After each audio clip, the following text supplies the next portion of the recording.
In accordance with the Constitution and the rules of the Senate, dalawa ang priority parate, di ba? Organization of the Senate. And so the committees naman na hindi controversial na pwede na naming basahin. And then to go to straight to refer the articles of impeachment to the Committee on Rules, which will report out right away, and then mag-convene na yung impeachment court. So that's the plan. Having said that, there are 24 senators. Some have already manifested to you their intent to bring up other matters which are most welcome.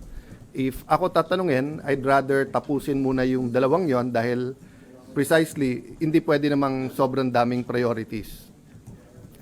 We have to prioritize. So when I say organizing the Senate, that's the committees, of course, any move to change the leadership is also a priority.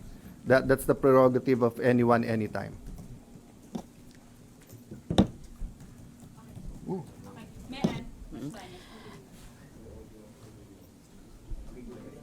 Sir, kasi nung Friday kayo rin po yung nagsabi na may kumakausap from minority sa mga members ng majority. How stable is your majority block? May mga nagpaalam na po ba sa inyong lilipat sa kabila?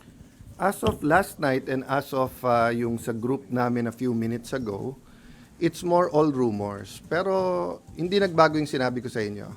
There were meetings that took place, calls from both sides.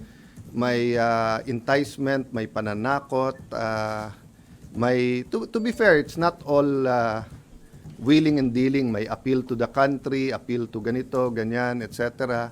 So, but as I said dun sa ating bishops at pastors who prayed for the nation today dito sa Senate, yung attack on the Senate started naman in 2023, di ba? Nung gusto nilang i-abolish ang Senate.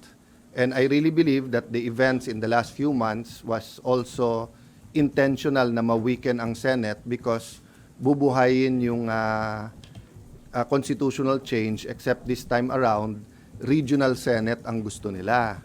But to do that, siguro, part of the enticement is that may term extension, and then yun nga, regional Senate.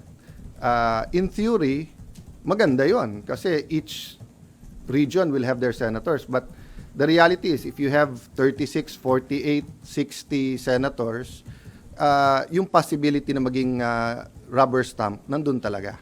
Diba? So at this time of crisis, I don't take it against anyone of thinking about political reforms, whether maganda yung motibo o hindi. Pero naghihirap ang tao eh. So whether you talk about electricity, agriculture, prices of gamot, prices of rice, dun muna sana. Having said that, kanya-kanyang pananaw yan eh. Iba pananaw din nila sa Senate leadership, di ba? Yung anyone but Cayetano, nung nag-attempt kami nung February, yung kandidato namin yun din ang sinabi sa amin eh. Anyone but siya. So ang point ko, I think it's more of anyone that they cannot control. Sir, isa na lang sa akin. As of 2:03 ngayong hapon, you have 13, sir. Can you say that? To the best of my knowledge, wala namang dun sa aming kamusta, check, usap tayo mamaya, punta dito.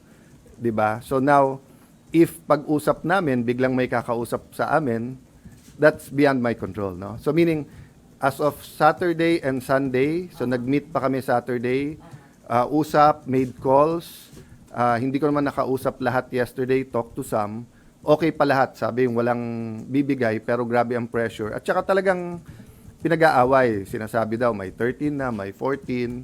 So as of this morning, 7 o'clock, 7:35, sa 8 o'clock may tumatawag na.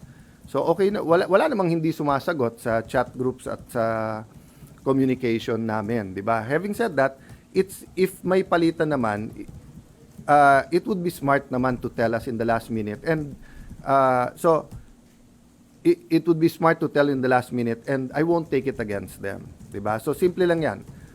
Kung nilagay ako dito ng Panginoon for an 8-day mission, tatanggapin ko yon. Pero kung ang mission ko is simulan yung impeachment, tatanggapin ko rin yon. Diba? Yung isang senyales sa akin doon, kung gaano ka, I just want to focus on convening as an impeachment court, organizing the Senate para wala nang magsabi-sabi na delay, beside those two priorities, then pwede natin isa-isahin kung ano man ang mga kailangan nating gawin, no? Sir, sorry. Go ahead. Your priority is committee chairmanship. Organizing the Senate in general. So Okay. that right now, that means the committee chairmanship. Yeah. Committee chairmanship and convening the impeachment court. Pero pag may tumayo to change leadership, hindi niyo po harangin. That's their right. But priorities are priorities, di ba? So kahit may tumayo Di po, ba, sila naman nagsasabi before, or kakampi nila kung hindi sila, na di-delay namin yung impeachment. So, kung gusto nilang i-delay nila. I've been in the Senate long enough na kahit majority ka, kung gusto mo talagang i-delay, maraming pwedeng gawin eh. 'Di ba? Sabay-sabay lang kayo tumayo, madi-delay mo. But I'm expecting a very naman decent and honorable exchange mamaya.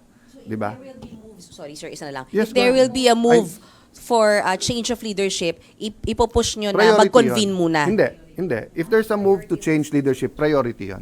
Oo. Yun ang pinaka... So, if you look at the Constitution, getting the Senate organized is the priority. Kasi how can you even convene the court if you're not organized? How can you have hearings if you're not organized? After organization, ano yung mga constitutional mandates? Siyempre, mandate to make laws, pero everyday yon. But to convene, di ba, and given the national clamor or trauma, whatever side you're on, may mawawala ba na we convene and start the process, di ba?